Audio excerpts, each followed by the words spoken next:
Vimos que a ética nasce da religião, nasce da razão e nasce de algo mais profundo, que é o sentimento, aquilo que os modernos chamam a inteligência emocional ou a razão sensível. Vamos ver agora 4 princípios que constituem o conteúdo básico da ética. O primeiro princípio é cuidado essencial. O cuidado é uma relação amorosa, uma relação envolvente com a realidade. É a mão que se estende para acarinhar, para se entrelaçar com outras mãos. Então a ética é uma atitude positiva, de acolhida, de dar repouso e fazer que as coisas possam crescer e florescer. O cuidado fundamentalmente se dirige para prevenir danos futuros e resgatar danos já acontecidos. Há uma tradição filosófica que vem lá dos romanos, que diz que a essência humana não reside nem na inteligência, nem na liberdade, nem na criatividade, que a inteligência surge no cuidado. Por que o cuidado? Porque o cuidado é a condição prévia para que o ser possa aparecer. O cuidado é o condicionador antecipado de toda a ação. Se eu faço uma ação com cuidado, ela sai bem feita. Tudo aquilo que eu amo, eu cuido. Tudo aquilo que eu cuido, eu amo. Então a ética do cuidado talvez seja hoje a ética mais urgente na humanidade. Cuidar das pessoas, cuidar dos pobres, cuidar da natureza, cuidar do planeta, cuidar da convivência no semiárido para que as águas sejam recolhidas, para que a cobertura vegetal seja protegida. Então o cuidado é uma atitude que todos entendem e pertence à essência humana.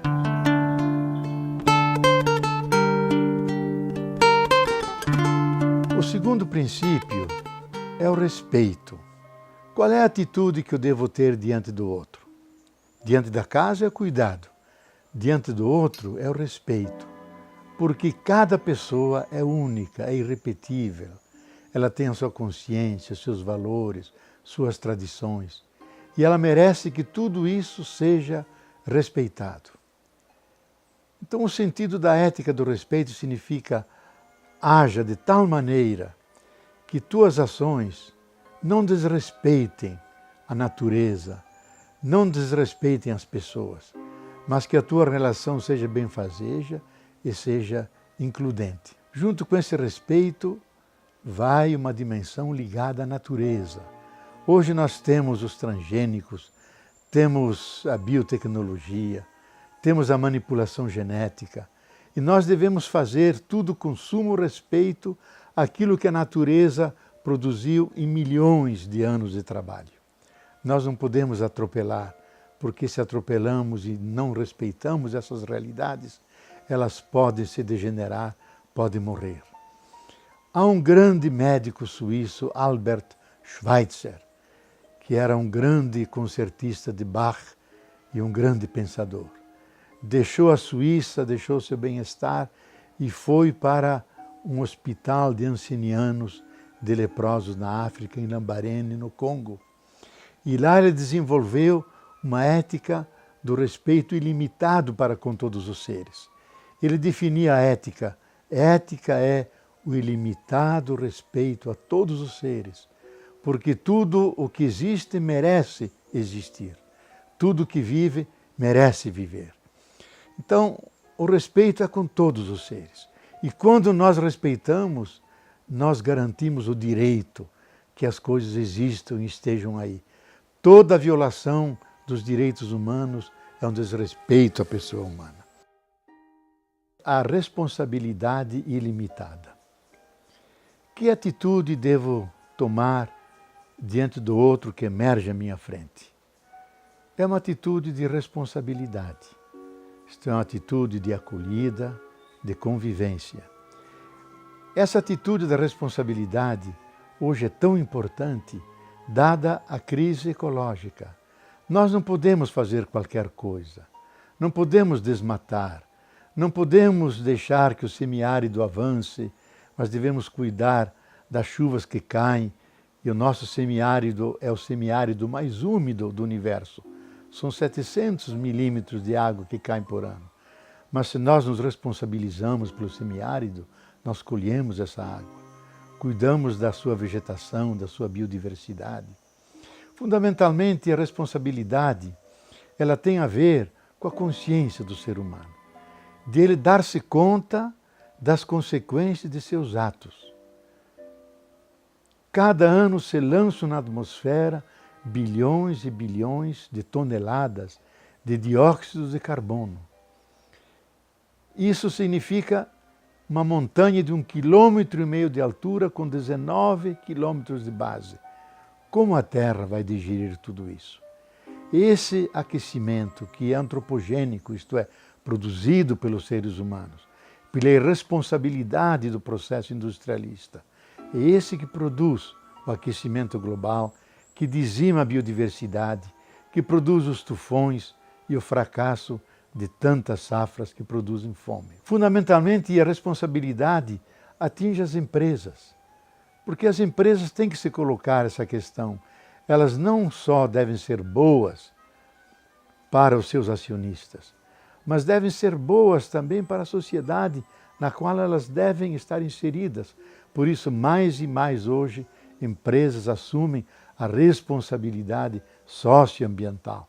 São responsáveis pela qualidade de vida, pelos salários, pelas formas como se produz, para que não sejam formas que degradam a natureza.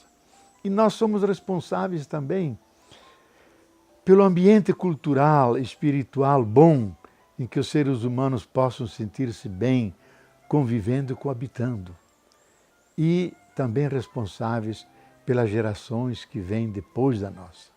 O nosso temor é que as nossas gerações, se nós nada fizermos para diminuir o aquecimento global e garantir a sustentabilidade da vida, que elas se voltem para nós e nos amaldiçoem, porque dizem: vocês foram irresponsáveis, vocês sabiam e não agiram de uma forma que nos legasse uma terra boa, um ar respirável, uma água potável.